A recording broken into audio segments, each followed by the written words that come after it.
Right breaking news చూసిన Warangal Kakatiya university బంద్ కొనసాగుతోంది. వర్సిటీలో అక్రమాలు జరుగుతున్నాయని 28 రోజులుగా విద్యార్థులు ఆందోళన కొనసాగిస్తున్నారు. నిన్న ఆత్మార్పణ కోసం గాంధీ విగ్రహం దగ్గరకు వచ్చిన విద్యార్థులను పోలీసులు అరెస్ట్ చేశారు. నిరసనగా ఇవాళ వర్సిటీ బంద్కు కేయూ విద్యార్థి జేఏసీ పిలుపునిచ్చింది.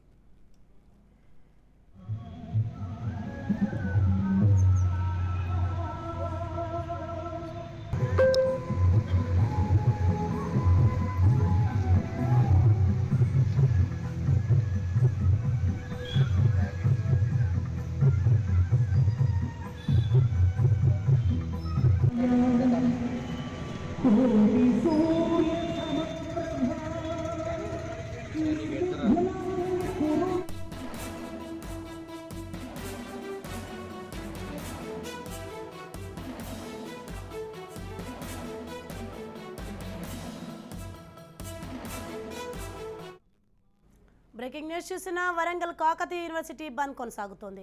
వర్సిటీలో అక్రమాలు జరుగుతున్నాయని 28 రోజులుగా విద్యార్థులు ఆందోళన కొనసాగిస్తున్నారు.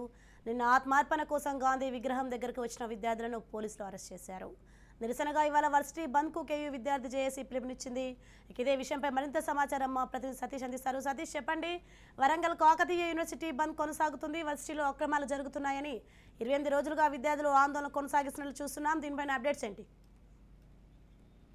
వరంగల్ కాకతీయ యూనివర్సిటీలో విద్యార్థుల ఆందోళన కొనసాగుతుంది. ఒకవైపు యూనివర్సిటీలో పిహెచ్డీల సీట్ల భర్తీ, అటు యూనివర్సిటీ నిర్వహణలో అవకతవకలు జరుగుతున్నాయి, అక్రమాలు చోటు చేసుకున్నాయి. దీనిపైన విచారణ జరిపించి సరైనటువంటి చర్యలు చేపట్టాలి, అర్హులకు న్యాయం జరిగేలా చూడాలి, అక్రమార్కులపై చర్యలు తీసుకోవాలంటూ విద్యార్థులు 28 రోజులుగా నిరసన దీక్ష చేస్తున్నటువంటి నేపథ్యంలో అటు ప్రతిపక్షాలు, ప్రజా సంఘాలన్నీ కూడా విద్యార్థులకు సంఘీభావం తెలిపినటువంటి పరిస్థితి నెలకొంది. మొత్తానికి 28 రోజులుగా శాంతియుతంగా దీక్ష చేస్తున్నా కూడా ప్రభుత్వం నుంచి కానీ యూనివర్సిటీ అధికారుల నుంచి కానీ ఎటువంటి స్పందన రాకపోవడంతో విద్యార్థులు సమస్యల పరిష్కారం చేస్తారా లేకుంటే తమకు ఆత్మహత్య చేసుకునేందుకు కోసం అనుమతిస్తారా అంటూ వరంగల్ సిపిని కలిసి వినతిపత్రం సమర్పించినటువంటి విద్యార్థులు నిన్న గాంధీ విగ్రహం వద్ద శాంతియుతంగా నిరసన దీక్ష చేపట్టారు. తమకు సమస్యను పరిష్కరించకుంటే, యూనివర్సిటీ సమస్యలను పరిష్కరించకుంటే, అక్రమాలపై విచారణ జరపకుంటే ఆత్మహత్య శరణ్యం అంటూ కూడా విద్యార్థులు ఆగ్రహం వ్యక్తం చేసినటువంటి పరిస్థితులు.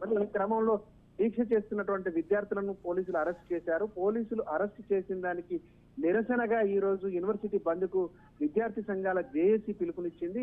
ఇవాళ యూనివర్సిటీ బంద్ సంపూర్ణంగా కొనసాగుతున్నటువంటి పరిస్థితి ఉంది. అధికారులు ఎవరు స్పందించకపోవడంతో విద్యార్థులు ఇప్పుడు అడ్మినిస్ట్రేటివ్ బిల్డింగ్ ముందు ఆందోళనకు దిగారు. అధికారులు స్పందించి వెంటనే తమ డిమాండ్ల పైన స్పందించి విచారణ జరిపి అర్హులైనటువంటి విద్యార్థులకు న్యాయం చేయడంతో పాటు అక్రమార్కుల పైన చర్యలు తీసుకోవాలని డిమాండ్ చేస్తున్నటువంటి పరిస్థితి ఉంది. Right, thank you Satish.